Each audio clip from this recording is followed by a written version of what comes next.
Welcome to Dubai Island Beach.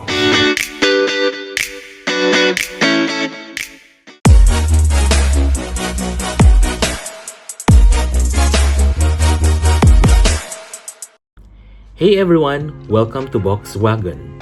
Hello! If you're new here, ako po si Box, and today may super exciting tayong pupuntahan, especially sa mga pet lovers dyan. Today, we're exploring ang isa sa newest and most beautiful beach destination dito sa UAE, ang Dubai Island Beach. So quick background muna tayo. This beach is a part of a massive coastal development project by Nakheel. The goal is to expand Dubai's shoreline and create more lifestyle, tourism, and wellness destination na rin for residents and visitors. It officially opened recently as part of Dubai's vision to make outdoor living more accessible. And what makes this place extra special is that isa siya sa mga pet-friendly beaches dito. Yes guys, pwede mong isama ang fur baby mo habang nag-i-enjoy ka sa dagat. Kaya tara, samahan niyo ako and let's explore this paradise together. Hop on na, sakay na sa Volkswagen. Pagdating pa lang namin dito guys, sobrang impressed na agad ako. Ang linis ng paligid, very organized, at hindi crowded. Perfect for relaxing. And look at this view. Sobrang fine ng sand, super puti, and the water, ang linaw. Parang ang sarap na agad magtampisaw kahit kakarating mo pa lang. Another thing I really love, free ang entrance. Of course mga kabayan, mga kabox, free po ang entrance. Yes, wala kang babayaran just to enjoy this place. At hindi ka rin mahihirapan sa parking kasi sobrang lawak at libre din ang parking area. Hindi stressful pumunta dito, which is a big plus especially if may kasama kang pets. Now, let's talk about the highlight. Pet-friendly siya guys. Merong designated areas kung saan pwede magtampisaw at maligo ang mga pets natin. Hindi ka kabado na baka bawal or mapagsabihan ka because this place is designed talaga for them too. Ang saya lang panoorin na ang daming dogs na tumatakbo, naglalaro at sobrang free. Makikita mo talaga na happy sila. And as a fur parent, di ba? That's all what we want. One of my favorite features here is this long stretch na walkway. Perfect for walking your dog, jogging, or even just chill na lakad habang nagkukentuhan kayo. Imagine this. Ikaw, your pet, fresh air, ocean breeze, sobrang therapeutic. Parang instant stress reliever. Siyempre, importante din ang comfort at hindi kayo madidisappoint. They have clean and spacious comfort rooms, which is super important especially if matagal ka dito. And after niyong magtampisaw, may outdoor showers na pwede mong gamitin to rinse off. Hindi mo na kailangan umuwi ng maalat at malagkit. Now, kung medyo napagod ka na sa paglalakad, don't worry. May buggy carts dito na pwede mong sakyan. You just pay a small fee, then relax ka na lang habang iniikot ka nila sa area. Perfect ito especially pag kasama mo family mo or kung mainit at pagod ka na. Kung nagutom naman kayo, hindi rin problema yan. May mga coffee shops at ice cream stalls dito where you can grab snacks or drinks. Pero if you prefer, pwede rin kayong magbaon ng sariling food and mag-picnic. Imagine, nakaupo kayo sa beach, kumakain habang pinapanood ang dagat. Sobrang relaxing talaga. Another thing I appreciate here, very organized and responsible ang setup nila. May mga designated areas kung saan pwede itapon ang pet waste at maraming signages na nagre-remind sa visitors about rules and regulations. So everyone is encouraged to keep the place clean and safe, which is why ang ganda ng environment dito. The overall vibe here guys is just peaceful. Hindi siya yung typical crowded beach. Instead, it feels like a community space where people, families, and pet lovers come together to relax and enjoy.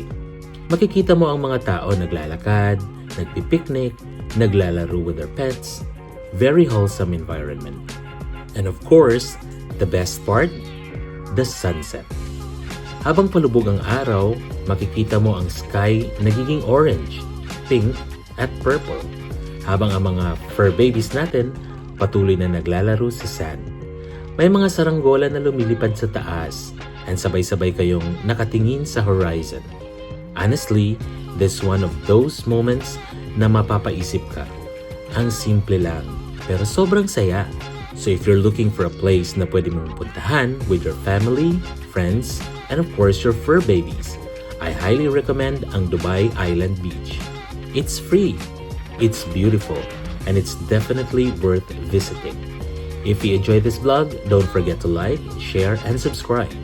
And comment down below kung saan pa ang gusto niyong puntahan natin next. See you in the next adventure! Dito ulit sa Volkswagen. Unlimited po ang ating upuan kaya sakay na. G. Volkswagen. May mga chance na Kung may tagumpay, may pagsubok. Nasa sayo lang po yan kung paano mo dalhin. Although, nasa 6 digits na, no?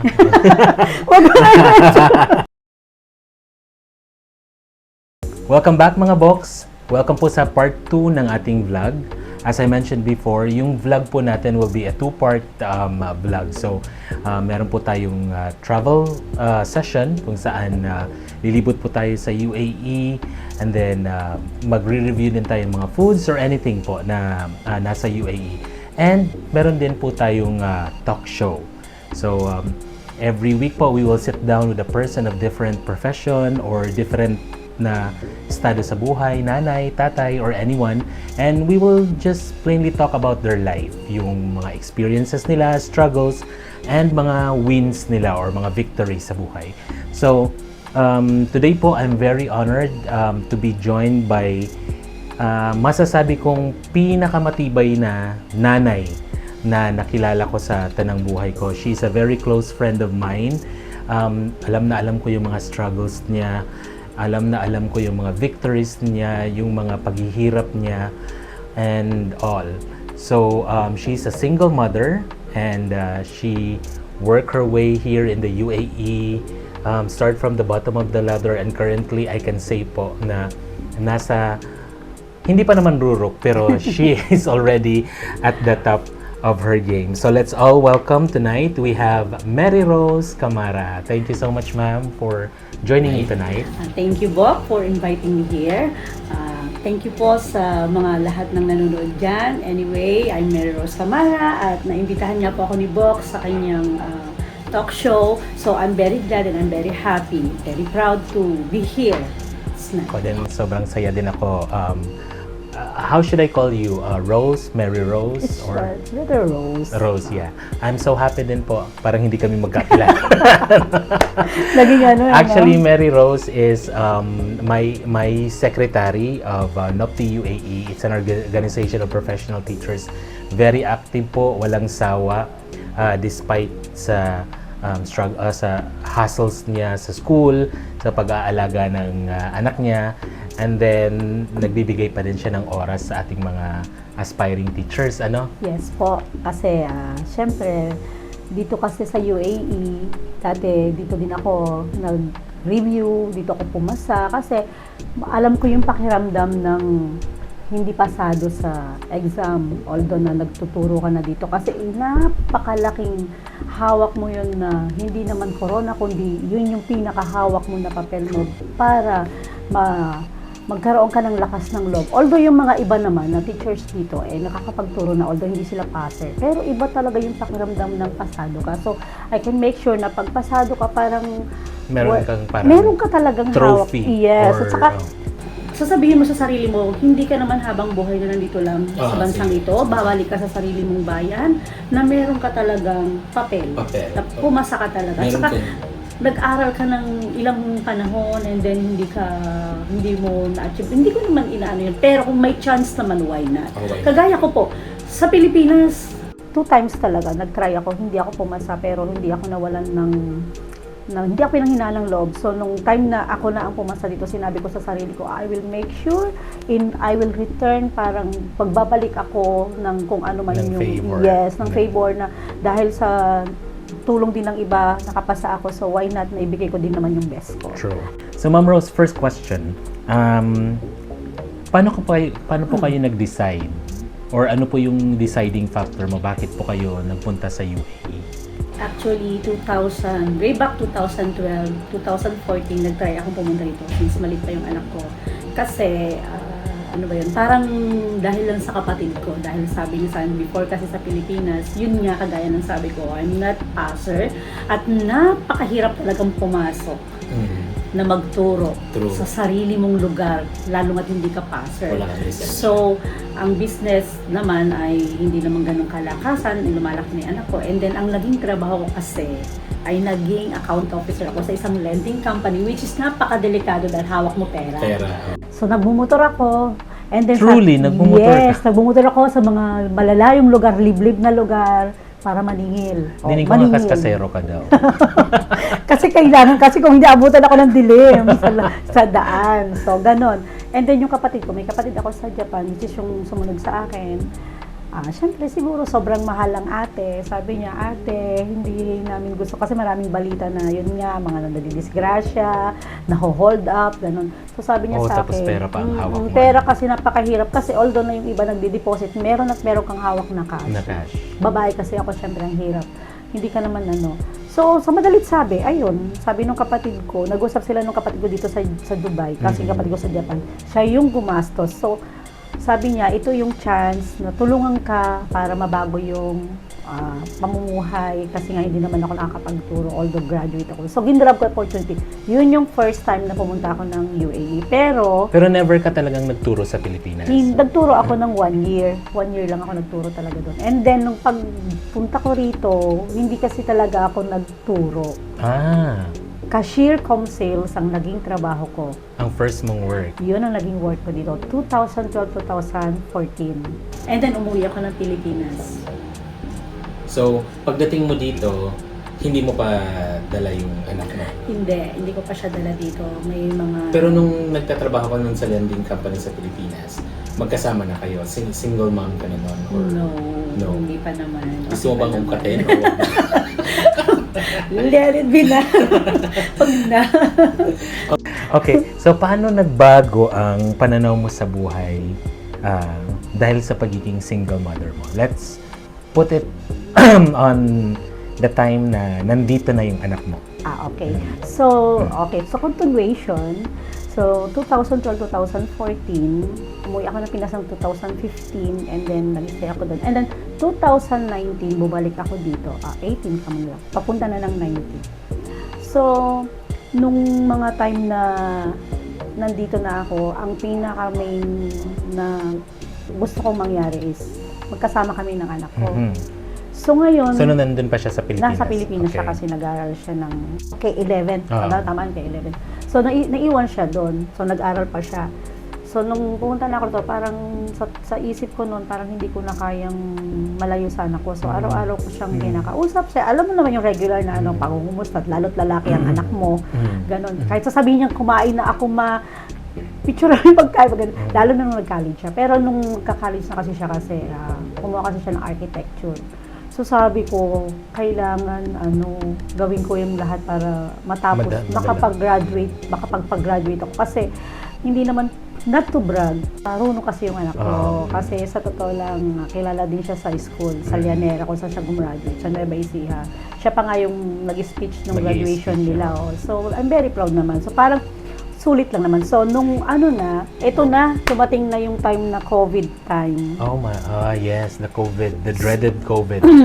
Going to COVID na, yun na yung talagang naging struggle ko na sabi ko, gusto ko man umuwi.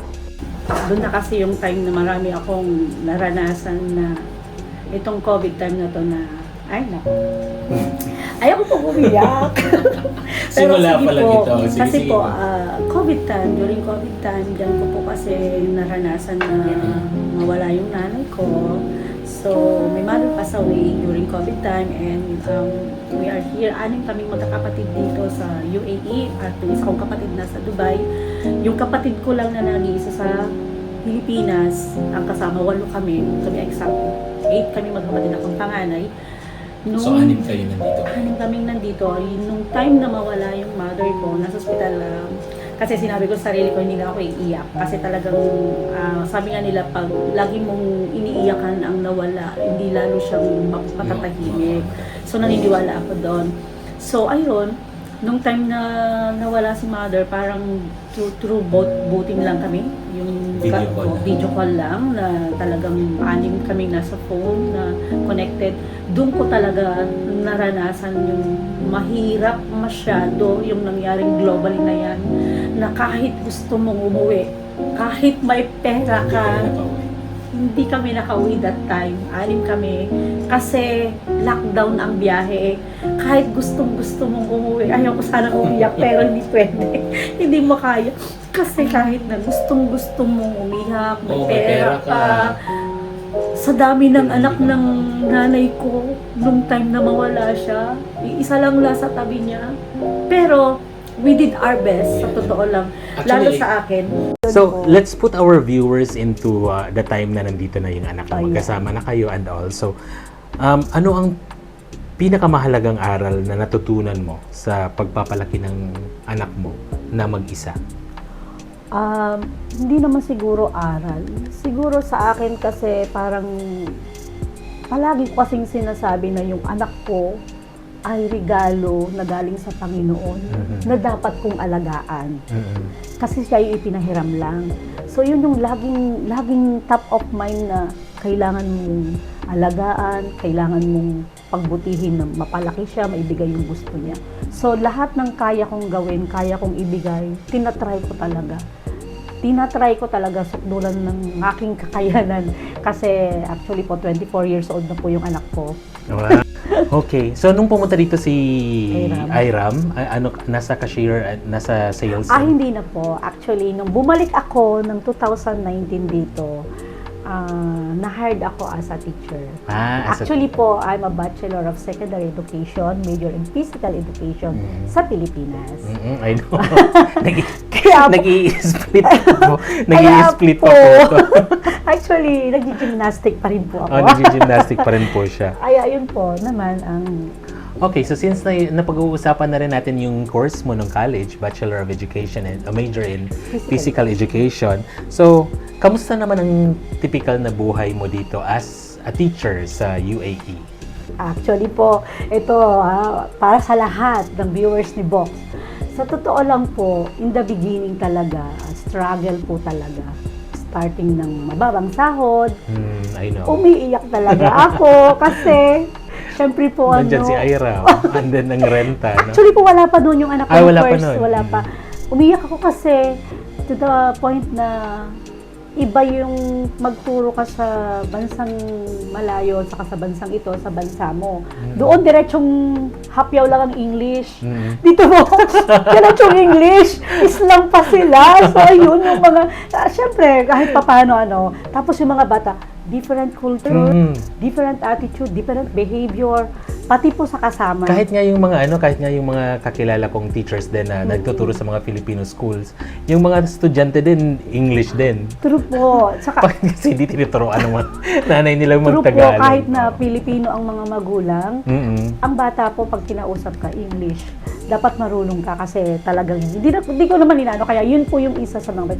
Tapos nag-start ako sa mababang sahod. Pero sa totoo lang po, I'm very proud kasi napagdaanan ko yung mahirap na part. True. Kasi nung nanggaling ako sa mahirap na part, maning-mani ko na lang po. Yung, Maning-mani.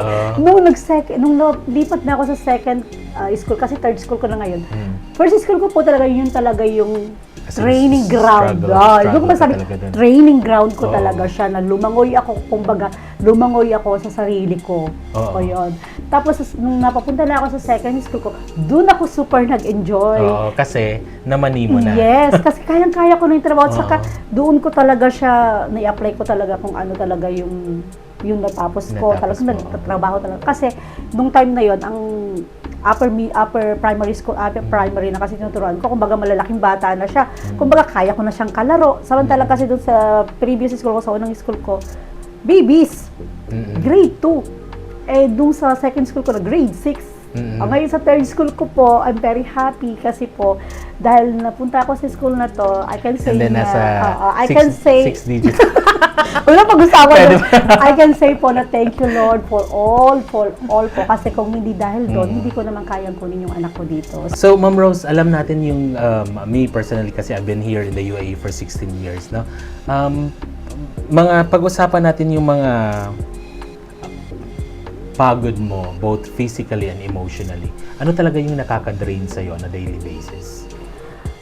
Actually, sasabihin kong ipokrita ako or mapagkunwari ako sa hindi ako napapagod. Physical na katawan. Kasi lalo po, ako nga ay physical education teacher. Talaga po. By the way, ano po ang hinahandle mo currently? This time po, primary po. Sa mga makukulit. Year 2, year 1, starting po ng year 1, 2, and then lumundag ako sa 5 and 6. Year 1 and 2, and then year 3 girls, and then 5 and 6 girls. Yun ang Yung mga... 5 and 6 medyo... Okay na sila, okay wala na. nang problema. Yung Year 1 and 2, wala ka lang talaga nakikipaglaro. So that's talaga. physically draining. Kaya siguro baby face ang lola nyo dahil masasabi kong nakapakasarap pong makipaglaro sa mga bata. Totoo po yan. Totoo. So may mga pagkakataon ba na naapektuhan ng personal struggles mo ang way ng pagtuturo mo, pag-deal sa mga estudyante, approach mo sa pagtuturo? Hindi ka pwedeng hindi mapagod, hindi ka pwedeng hindi makaramdam. Human ka lang, tao ka lang. Exactly. Pero sa isang banda talaga, oops. Ako po kasi, pag napapagod ako, iba po kasi ang ginagawa ko. Tubig, higa, pikit. Yun po talaga ako. At I swear po, sa awa po ng Diyos, malakas ang katawan natin. I know. Opo, malakas ang katawan natin. At siguro, bigay din ng Panginoon na binigyan niya ako ng ganitong personalidad, katawan na malakas, kasi nga... Siguro it's it's a great thing kasi knowing Rose, masayahin po talaga si Rose, honestly. And siya po yung aming official muse. Alam niyo kung nagtatumbling pa po. Nagtatumbling pa siya. Honestly, tumatumbling, naghi-headstand siya mga box. And naghi-split.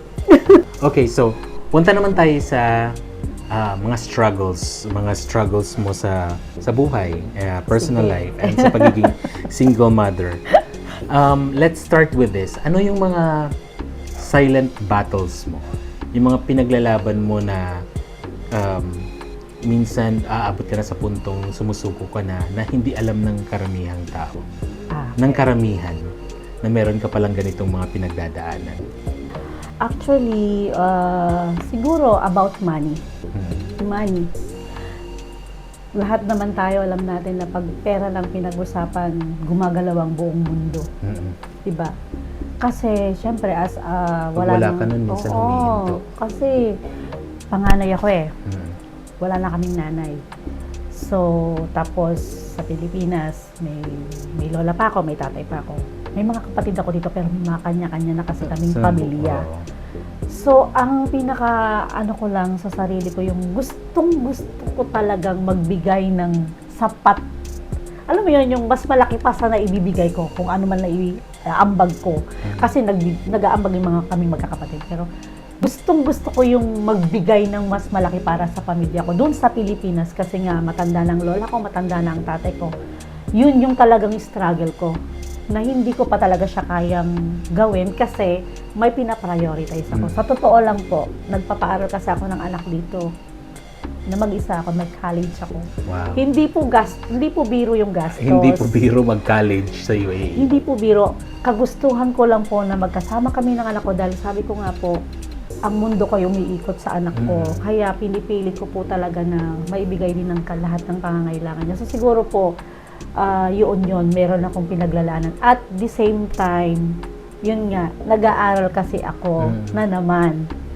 Nung mayari ko po ang master's ko, sabi ko tama na, naka-graduate po ako ng February 2024 sa Currently po master's si Ma'am ko. Rose is Masters of Leadership and Management. Yes, So, Masters of Education in Leadership. In Management. Educational Leadership and Management. Noong February 2024. At ngayon po, taking up PhD in curriculum design. Doctoral. Opo. So, kasi ang iniisip ko, kapag ako ay nakagraduate at meron akong papel, makakapagsabi ako or makakahingi ako ng dagdag na sahod. At That's true. pag nangyari yun, pag graduate na ako, mababawasan na yung gastos, o makaka-graduate ako, mababawasan na rin yung gastos. So that time, ngayon, yun pa lang yung battle ko na hindi ko talaga pa maibigay yung gusto ko. Although, hindi naman nagrereklamo ang pamilya ko sa Pilipinas, pero yun talaga yung gusto ko. Pera po. Sabihin po ninyong mali ako, pero pera po talaga. Sa mga panahon na yun, Ma'am Rose, na medyo nahihirapan ka, nagigilty ka minsan kasi hindi mo na ibibigay yung mga things na dapat mabigay mo sa pamilya mo sa Pilipinas, paano mo ino-overcome yung ganong mga thinking, yung ganong guilt? Sa totoo lang po, prayers talaga. Nagpe-pray lang talaga ako na, tsaka pagkatapos kong mag-pray talaga, umiiyak talaga ako sa Kanya. Kinakausap ko talaga ang Panginoon, sinasabi ko talaga sa Kanya na gusto ko naman talaga, pero kung may mapoprovide lang talaga. Pero mini-make sure ko, kung meron po talaga, dinadagdagan ko talaga. Yung hindi ko siya kinokonsistent na ganito lang. Pag merong sobra, dagdag. Pag merong sobra, dagdag. Alam po yan ng kapatid ko sa Pilipinas. Kasi, syempre, knowing naman po sa atin ngayon sa bansang Pilipinas, napakamahal po talaga lahat. Napakamahal lahat. Hinatid ko si tatay nung April 2025. Hinatid ko kasi nagbakasyon si tatay dito, kinuha namin. Dahil alam mo naman ang matanda, hindi na tatagal dito, naiinip. Oo. Hinatid ko doon. Nagulat ako sa mga gastos. Diyos ko, talaga pong yung 1,000 mo doon, pag nabiyak, wala na. Totoo po, totoo. Considered as lost. Wala pa po akong 1 week. 150,000 yata yung dala ko. Oh my God. Hindi pa po ako lumabas nun na. Sa loob lang po ako ng bahay, bili lang ng ulam. Sa totoo lang po. Pero sabi ko nga, alam ko na wala naman talagang mapagkukunan yung kapatid ko dyan. Shout out, my sister, I love you so much. Maylin! Kasi siya po yung nag-aalaga sa mga lola ko, sa tatay ko, saka sa mga pamangkin ko. Saan ito? Saan lugar? Sa Isabela po, Aurora Isabela. Ilocano. Ilocano kami, kakabsat. Okay, so, Ma'am Rose, si Ma'am Rose, if napapansin niyo, sexy, no? Sexy, maganda, straight ang buhok, naka-makeup. Aray. Ito, straight question. Ay po. May plano pa ba si Ma'am Rose na maghanap ng kabiyak sa buhay? Actually po, sabi ko nga, ang buhay ay minsan lang, kailangan maging masaya. Pero masaya po kasi ako as of now. Sobrang masaya po ako as of now. Kasi po, I divided myself as a mother. Number 1, as a mother. Number 2, as a worker. Number 3, as a kapatid, siblings po ng mga kapatid ko nandito. Anyway, 6 pa rin po kami dito. Tapos po, syempre, pangapat po, may no PUAE po. Diba? May family. May church po din ako na ina-attendan. At sa church po, naglalaro po ako. Kumbaga, I make myself to become busy po na hindi ko pinapabayaan ng sarili ko na malungkot.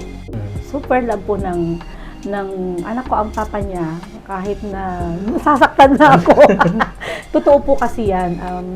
Kasi po siguro dahil ako po very thankful ako kasi kung hindi siya naging asawa ko, wala akong anak. So kaya, thank you so much sa'yo. Hanggang ngayon, malaking-malaki yung utang na loob ko talaga sa kanya. Alam po niya yan. Na-stop kasi ako sa pag-aaral. Tapos, nung magsama uli kami, siya talaga yung nag-encourage sa akin, mag-aral ka uli. So kung hindi niya ako in-encourage siya mag-aral uli, wala ka dito ngayon. Anong ibubuhay ko sa anak ko? Hindi Most ako probably, ganito. hindi mo kasama yung Truth. Kaya thank you so much sa'yo.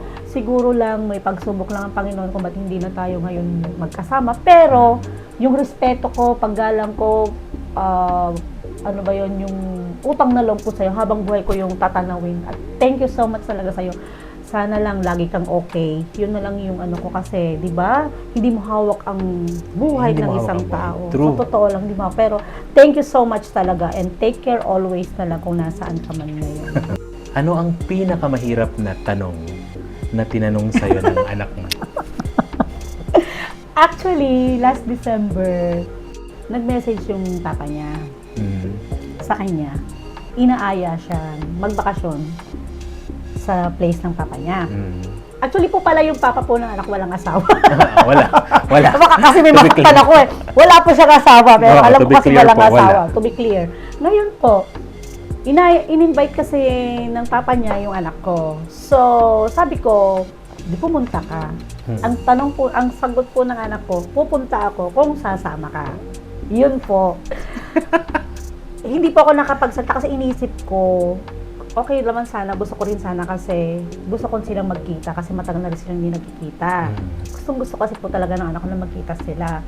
Kaya lang po kasi dumating yung time na marami kaming trabaho dahil kalilipat ko sa ibang school. Sa ibang school, yes. Yun yung time na yun. Yung time na yun. So talagang hindi ako pumwede. Parang Ay, oo, nakwento mo yun yun. na yung talagang, parang hindi ko napagbigyan yung anak ko. Eto na naman, sumunod na naman na ano ng anak ko.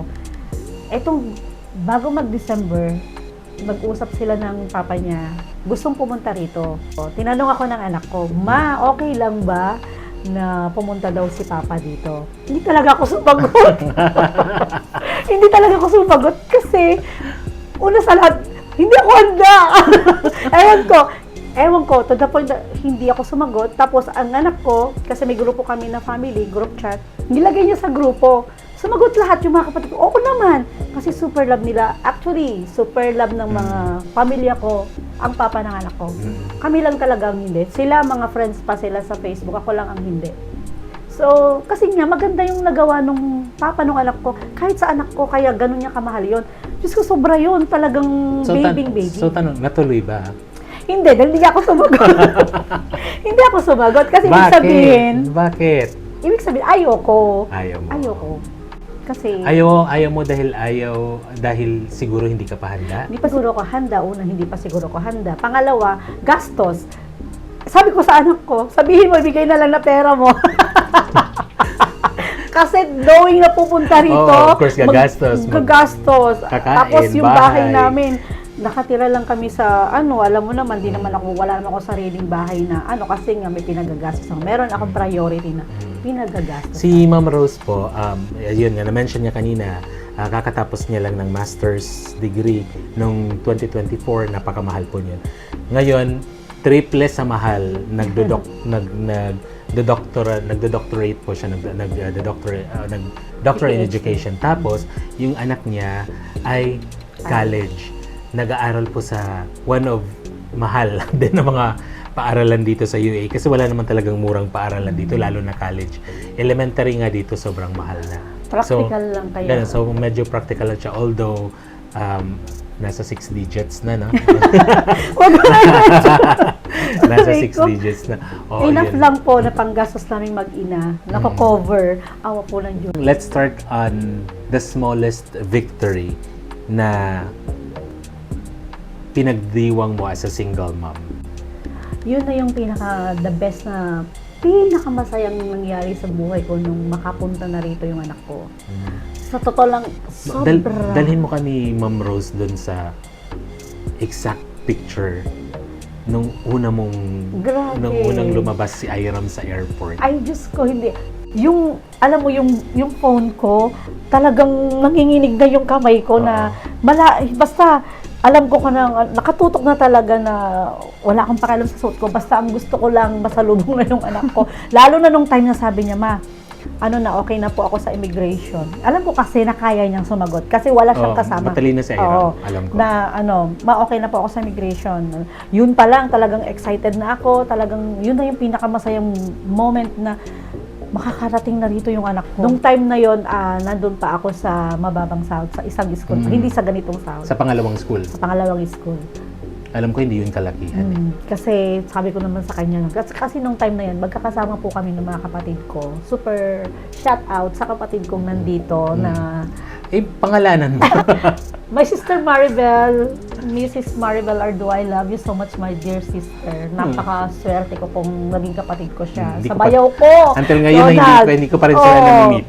Ay, kwentong-kwento nakita sa kanya, Bok. Kilalang-kilala na nila kayo, lalo sa mga sa bayaw ko, sa mga kapatid ko dito na talagang magkakasama kami kasi sa bahay noon. Hindi niya talaga ako pinagbabayad ng rent. So magkasama kami doon. Saka syempre, siguro sa provision ng Panginoon, okay kasi din ang sahod, napagkakasya. So okay naman kami, napagdaanan namin yun. Kaya talagang pinag-pray ko talaga ang buhay niyo mga kapatid ko talaga dahil napakabait ninyo. Kapag iba talaga ang kapatid sa kapatid, pag nakagawa ka talaga ng maganda sa kapatid mo, hindi mo man sabihin, babalik at babalik talaga sa'yo. Kasi naging ano ka, Opo, naging super nanay yan ka. po, nung naging super nanay kasi, actually po, hindi kasi sumasama yung anak ko pagka may mga event na ganyan. Na nasubukan ko po kasi na Naging to be honest, naging super nanay po ako dito. naging super nanay. Dahil po sa NOPTI nila, representative po nila ako. Ako naman po, Out of para good- lang may para maitayo ma-support yung yung organization. meron lang representative. Hindi ko lang po so katakalain na pag nandun ka na fighter po ang lola nyo. Ano po, di ba? Competitive po. At tas andun na ako. Ayun, Pero I'm nakakuha pretty na sure po. proud na proud siya dun Opo. sa achievement na yan. True po, sabi niya nga nung ano, ngayon po, yung corona ko, saka yung ano, nilagay pa talaga niya sa isang magandang lalagyan. Akala ko po kasi doon na yun mag-i-stop. Hindi pa po. Kailan lang, nagkaroon na naman noong 2020, October 2025. Yung award mo. Fame Award na naman. Pinaalagay na naman ng corona. Yun. Actually this year parang ang dami mong achievements. Yes. 2024, 2025, sana 2026 ulit. Ang dami mo. Opo, Naging super nanay. Tapos Nakuha ko ng Fame Then Award. yun sa ano pa, sa Tapos yung Golden Annie. Golden Annie po, yun nga, Oo. meron din. Tapos yung sa American Yan nga, yan organization. napaka-the best po na achievement na natanggap ko noong Certificate of Distinguished Services in Education na ano na ba yun? Most exceptional. Nabighani po ako doon sa most exceptional award po na yun, sa teacher. Grabe po talaga. So, kasi Bok! hindi, kasi may yung Filipino Organization of Teachers, pumunta po dito sila sa UAE. So, kaming mga Organization of Teachers, hiningan po kami ng mga nominees namin kung sino ang gusto naming i-nominate. So, we nominated iba-ibang mga organization. Isa po si Ma'am Rose sa mga ni-nominate ko dun sa award na yon. Of course, i-check nila ang credential, ang experience. And then, so happened, siya po ang napili ng itong Filipino-American Organization. Opo, yun yung pinaka-the best na na-receive ko as my education. Maliban po sa pagkatapos ko ng master, syempre iba kasi yun. Iba din kasi yung certificate award na yun. Kasi ibang umaga US na yun sa dami-dami ng mga teachers, isa ka sa na-recognize. Dito sa UAE ang dami pa. ng mga teachers sa UAE. Dito pa sa UAE. Kumbaga, tapos sa Pilipinas, sa sarili mong bayan. Sorry po to quote na hindi ka man lang napansin, nag-a-apply ka kasi nga hindi ka pasag, nahiya ka din. Nahiya ka. Pero this time po talaga. And you deserve it. And then, Ma'am Rose, so dun sa mga achievements mo, yung mga awards and all, so paano niyo yun sineselebrate ni Ira? Ayan. Simpleng, kapag ganyan po kasi, Alam ko si Ira mahilig sa grilled chicken. mahilig po kasi sa pagkain ng anak ko. Oo. Hindi lang ang anak ko. My sister Maribel is also fan of food talaga. Kapag ganyan, kasi po ako, anytime po kasi na may mga ganyan ako, lahat po ng, ewan ko, napaka-open ko po kasi sa mga kapatid ko. Mag-group chat po namin, mahilig talaga ako mag-share. Kahit hindi naman sa kapatid ko, kahit sa kaibigan. Mga musta. Maano ko talaga, yung ma-share talaga ako. Kahit maliit na bagay lang yan, share ko. Alam mo po ang ano ng kapatid ko. Uy, kadaming blessings. Let's celebrate. Yan, yung mga kapatid ko, lalo yung kapatid ko, Maribel. Kakain po kami. Nakikita ko rin mahilig din kayo sa mga outing, tourist Binimake sure spots. kasi namin pagka na kagaya po ngayon, thank you Lord talaga, we are blessed talaga po. Isa kami sa mga na-bless. Kasi, paano ko masabing hindi kami blessed? May yung bayaw ko, may sasakyan, medyo malaki na ngayon. So, parang kaya kami sakay na kahit saan. Kayong lahat. Hindi kami Ikwento mo nga one lahat. time yun. Hindi naman kami lahat. May ikwento mo. Hindi naman- Yung ilan Hindi naman kaming lahat. Hindi pa nga kami kasyang lahat kasi 12 na kami ngayon. Ikwento mo nga yun, yung ilan kayo sa sasakyan. 10 pero pajero naman. Pero kahit pajero. pa paano, 10, hindi naman, Kaya pituhan yun. lang yun. Kaya yun. Pero dahil gusto namin mag-celebrate ng sama-sama, yung dalawa nag-metro na lang. First, let's talk about communication. So, paano mo ginagawang open always yung communication? Ano yung mga ginagawa para maging always open yung communication mo sa anak mo? Number 1, sa totoo lang talaga, paggising ko talaga, pagkain. Yung pagkain niya po, talagang minimake sure ko na may pagkain siya paggising niya. Yan yung love. True. At hindi lang po yan, kahit umalis ako, may pagkain talaga siya. I know, right? Dumating, umalis, pagdating, basta may pagkain siya. Umalis man po ako kahit saan man ako mapunta, make sure na meron siyang pasalubong. Parang batang maliit, may pasalubong. Yun. Anong pinaka masasabi mong if you're going to look back, pinaka-memorable niyo na banding ni Iram? Everyday bonding kasi pagkagising ko, syempre, Siya agad. oh yes, saka alam ko na may pasok, ganyan. Yun yung pinaka, memorable siguro talaga, yung everyday bonding, everyday kami magkasama, yung ayokong matulog sa ibang bahay na hindi ko siya Correct. kasama. At daw, at this stage, kakayanin mo bang mahiwalay kay Iram for a week? Hindi. Sobrang hindi po. To be honest, sabihin po natin na, ano ba yan, ang laki-laki na lang anak. Sorry po hindi. Ang nangyari po, November, na-stroke po yung anak ko. Oh, gee. Yun, at age of 11 years old. So that time po, kung wala ka talagang pera, wala na akong anak. So nagtinda ng isang hektaryang lupa. Kama na lang. Mabuhay lang yung bata. So yun yung nangyari. To make the story short, yun po yung main reason kung bakit po ganito ako sa anak ko. Isa lang po ang anak ko at hindi ko po papapayagan na mawala yung anak ko hanggang sa kaya ko po siyang hanggang nabubuhay po ako. Opo, yun po yung totoo. Kaya sa mga hindi po nakakakilala sa akin, yun po yung magiging question nyo na bakit ko hindi maiwan yung anak ko. Yung left hand po niya mahina. Yung left foot po niya mahina. So, buti na lang po yung left part kasi right hemisphere yun. Yun daw po yung utak ng maarting utak, pero hindi po na-apekto yung speech niya, yung talino niya, yung Logic pagsusulat kasi niya, yung logic wala. So, napaka-swerte ko pa rin po. So, sabi ko, binigay sa akin ng Panginoon na pagsubok to. At napakatapang din po ng anak ko, kagaya ko. Strong din. Napaka-strong At din. 11 years old. At 11 years old, ang po ng pagsubok, meron po talagang kaakibat yan na kung may tagumpay, may pagsubok. Nasa sayo lang po yan kung paano mo dalhin. Bakit umiiyak si Ma'am Rose every time na pag-uusapan yung nangyari sa kay Iram? Actually Aside po, from the fact na bata pa siya, ganun, bakit umiiyak si Ma'am Rose? kasi siguro magulang ako.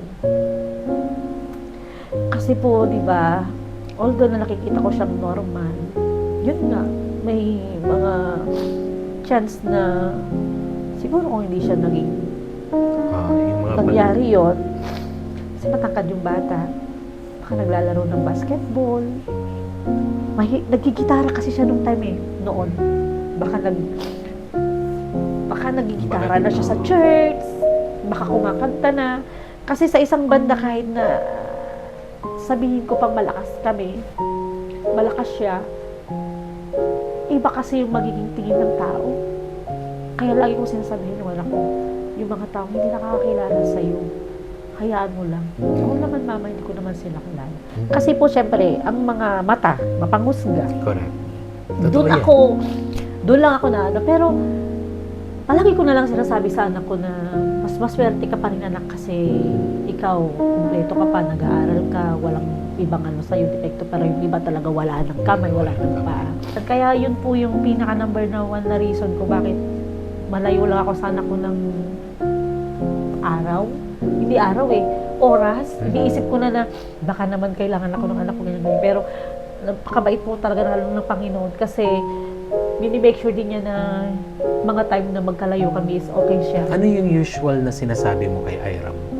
Every time na parang napapansin mo siyang medyo nada-down or nawawala ng kumpiyansa sa sarili?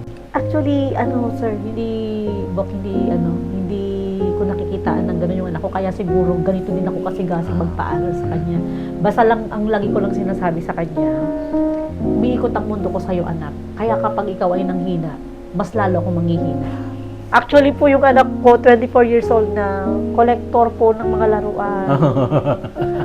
Doon lang po, nakatira lang po kami sa partition, pero po yung bahay po punong-puno na, ng laruan. puno ng laro, pati po sa higat. Doon po siya masaya. Every time umaabot ka sa puntong pinanghihinaan ka ng loob, saan ka ba humuhugot ng lakas? Ay, napakagandang question po niyan. Umiiyak po ako. Umiiyak po talaga ako na nagsusumbong sa Panginoon. Totoo po yan. Sa Panginoon lang po talaga ako nagsusumbong. Hindi po ako makapagsumbong sa mga kapatid ko kasi alam po nilang ako yung malakas. Yun yung mahirap. Mahirap po talaga yun kasi ang tingin sa akin Kasi ng mga kapatid, humuhugot sa iyo ng lakas yung ibang True. tao. ang tingin po sa akin ng mga kapatid ko ay napakalakas, superwoman. So yun yung isang point na masakit. Kasi pag umiyak ako sa kanila, tingin nila sa akin maging mahina. Yun yung pinaglalabanan ko na hindi po pala dapat. Kasi natutunan ko sa sarili ko, kaya ka nga may kapatid eh. Kaya nung una ganun talaga ako. Pero itong late na, parang itong late na talaga, umiyak na ako sa kapatid ko. Yung kapatid kong si Maribel. Ano yung iniyak mo? Iniyak ko sa kanya yung tungkol nga dyan sa visa ng kapatid ko. Kasi ayaw ko umuwi. Ako siya umuwi. Kaya nga di ba parati kong sinasabi Oo, sa'yo, ako siya umuwi. gawin mo na yung lahat kasi hindi naman siya papupuntahin ni God dito kung walang purpose. Sabi ko which is pa sa kapatid ko, ako po si Paano ko, Diyos ko, anong gagawin? Kagabi, pinag-usapan na naman namin. Kasi alam nila na pag umuwi yung bunso namin, kasi siya ang may 3 anak. Sa aming magkakapatid siya ang may maraming anak. Tapos bunso pa. Kaya gusto namin, kasi yung iniyak ko talaga na, sabi ko sa kanya, ayoko talaga umuwi si Marco. Last 2 questions, Ma'am Rose. Ano ang gusto mong iwan na legacy o inspirasyon sa anak mo? Sa anak ko, anak, alam mo na sobrang mahal kita higit pa sa buhay ko. Si Mama, kahit tumanda, habang kaya mo, hindi kita bababayaan, hindi kita iiwan. At ganun ka din sana sa akin, anak. At sa magiging future na, future na agad, na magiging kasama mo sa buhay, sana alagaan ka din, kagaya ng pag-aalaga ko. Hindi man mapantayan, anak, pero sana maintindihan niya na special ka. Special ka sa lahat ng bagay para sa paningin ko. Ikaw ang nag-iisang anak na hindi ko hiniling pero ibinigay, kaya iniingatan kita. Mahal na mahal kita. Sobra pa sa buhay ko. Umiikot ang mundo ko, anak, sa iyo. Kaya, I love you so much. Mahal na mahal na mahal na mahal ka ni Mama.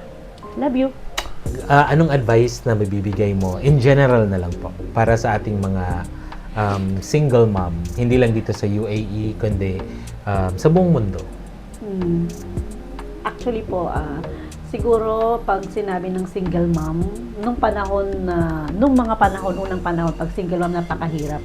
Pero ngayon po, pag sinabi na kasing single mom, salamak, what it means is, kahit saan, anywhere, meron na po talaga. Single mom, single dad, meron na po yan.